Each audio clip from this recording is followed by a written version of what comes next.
भारत और फ्रांस के best business mind का संगम है। अभी प्रस्तुत की गई सीईओ फोरम की रिपोर्ट का स्वागत है। मैं देख रहा हूं कि आप सब इनोवेट, कोलैबोरेट और एलिवेट उस मंत्र को लेकर के चल रहे हैं। आप सिर्फ बोर्डरूम कनेक्शंस नहीं बना रहे हैं, आप सब भारत फ्रांस स्ट्रेटेजिक पार्टनरशिप को भी मजबूती दे रहे हैं। साथियों, मेरे मित्र राष्ट्रपति मैक्रोन के साथ इस फोरम से जुड़ना मेरे लिए प्रसन्नता का विषय है। पिछले 2 वर्षों में यह हमारी 6ठी मुलाकात है। पिछले वर्ष राष्ट्रपति मैक्रोन हमारे गणतंत्र दिवस के मुख्य अतिथि थे। आज सुबह हमने साथ में एआई एक्शन समिट को चेयर की।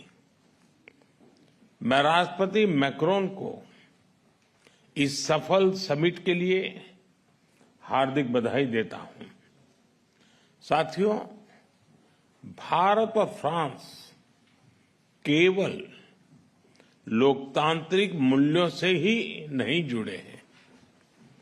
हमारी दोस्ती की नींव डीप ट्रस्ट, इनोवेशन और जन कल्याण की भावना पर आधारित है। हमारी साझेदारी केवल दोनों देशों तक ही सीमित नहीं है। हम वैश्विक समस्याओं और चुनौतियों के समाधान में मिलकर सहयोग दे रहे हैं।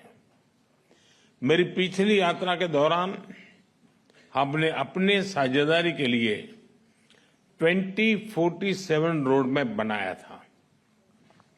उस पर चलते हुए हम हर क्षेत्र में सहयोग को व्यापक तरीके से आगे बढ़ा रहे हैं। साथियों, आप में से अधिकतर कंपनियां भारत में पहले से मौजूद है। Aerospace, ports, defence, electronics, dairy, chemicals और कंज्यूमर गुड्स जैसे अलग अलग क्षेत्रों में आप सब हैं और काफी एक्टिव है। कई सीईओ से मुझे भारत में भी मिलने का अवसर मिला है।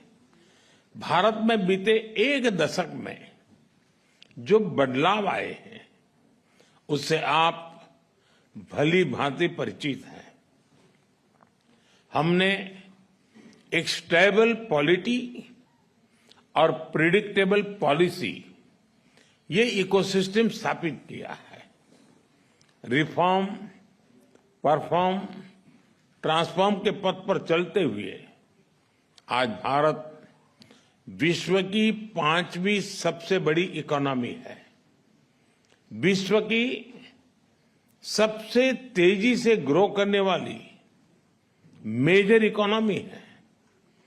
जल्द ही दुनिया की 3री बड़ी इकोनॉमी बनने जा रहे हैं।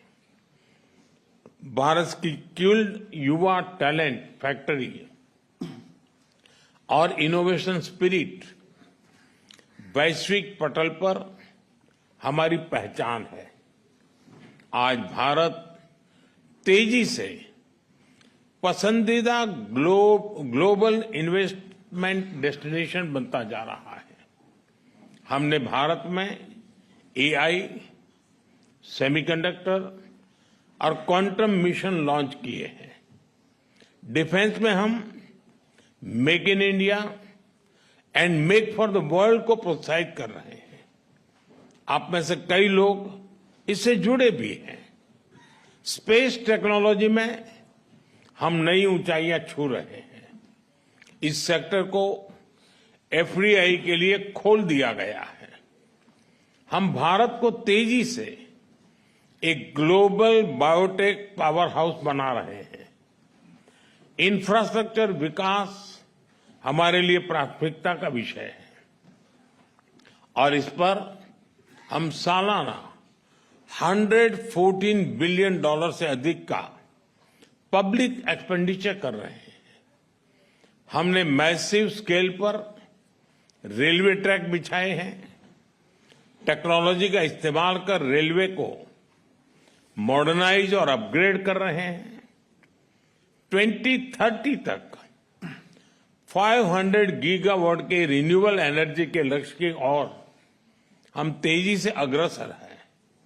इसके लिए हमने सोलर सेल मैन्युफैक्चरिंग को बढ़ावा दिया है, क्रिटिकल मिनरल मिशन भी शुरू किया है, हमने हाइड्रोजन मिशन हाथ में लिया है। इसके लिए इलेक्ट्रोलाइजर मैन्युफैक्चरिंग को बल दिया गया है। 2047 तक हम 100 गीगावाट न्यूक्लियर पावर का लक्ष्य लेकर चल रहे हैं। मुझे बताते हुए खुशी हो रही है कि इस क्षेत्र को प्राइवेट सेक्टर के लिए खोला जा रहा है। हम एसएमआर और एएमआर टेक्नोलॉजी पर फोकस कर रहे हैं। साथियों, आज भारत डाइवर्सिफिकेशन और डी रिस्किंग का सबसे बड़ा केंद्र बनता जा रहा है। कुछ दिन पहले हमारे बजट में न्यू जनरेशन रिफॉर्म्स अंकित किए गए हैं। ईज ऑफ डूइंग बिजनेस के लिए नए कदम उठाए हैं। पिछले कुछ वर्षों में हमने 40,000 से अधिक कंप्लायंसेस को रेशनलाइज किया है। ट्रस्ट बेस्ड इकोनॉमिक गवर्नेंस को आगे बढ़ाने के लिए एक high level committee for regulatory reforms गठित की है। कस्टम रेट स्ट्रक्चर को रेशनलाइज किया है। अंतर्राष्ट्रीय व्यापार को आसान करने के लिए डिजिटल पब्लिक इंफ्रास्ट्रक्चर की मदद से भारत ट्रेड नेट की शुरुआत की जा रही है। ईज ऑफ लिविंग की दिशा में नया सिंप्लीफाइड इनकम टैक्स कोड हम ले आ रहे हैं। नेशनल मैन्युफैक्चरिंग मिशन की घोषणा की है और नए सेक्टर्स जैसे कि इंश्योरेंस सेक्टर को 100% एफडीआई के लिए खोल दिया गया है। इन सब इनिशिएटिव्स को आप जरूर ध्यान से स्टडी करें। मैं आप सबको कहता हूं कि भारत में आने का यही समय है, सही समय है। भारत की प्रगति में सभी की प्रगति जुड़ी है। इसका एक उदाहरण एविएशन क्षेत्र में देखा गया। जब भारतीय कंपनियों ने हवाई जहाजों के लिए बड़े ऑर्डर्स दिए और अब जब हम 120 नए एयरपोर्ट्स खोलने जा रहे हैं तो भविष्य की संभावनाओं का आप स्वयं अंदाजा लगा सकते हैं।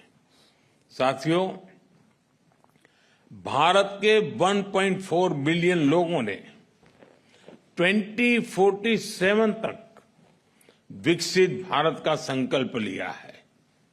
चाहे डिफेंस हो या एडवांस टेक्नोलॉजी, फिनटेक हो या फार्मा, टेक हो या टेक्सटाइल, एग्रीकल्चर हो या एविएशन, हेल्थ केयर हो या हाईवेज, स्पेस हो या सस्टेनेबल डेवलपमेंट, आप सभी साथियों के लिए इन सभी क्षेत्रों में इन्वेस्टमेंट्स और कोलैबोरेशंस की अनेक संभावनाएं हैं। मैं आप सभी को भारत की विकास यात्रा से जुड़ने के लिए आमंत्रित करता हूं। जब फ्रांस की फिनेस और भारत का स्केल मिलेगा जब भारत का पेस और फ्रांस का प्रिसिजन मिलेगा, जब फ्रांस की टेक्नोलॉजी और भारत का टैलेंट मिलेगा, तो सिर्फ बिजनेस लैंडस्केप ही नहीं, ग्लोबल ट्रांसफॉर्मेशन होगा। एक बार फिर अपना कीमती समय निकालकर यहां आने के लिए आप सभी का बहुत बहुत धन्यवाद करता हूं।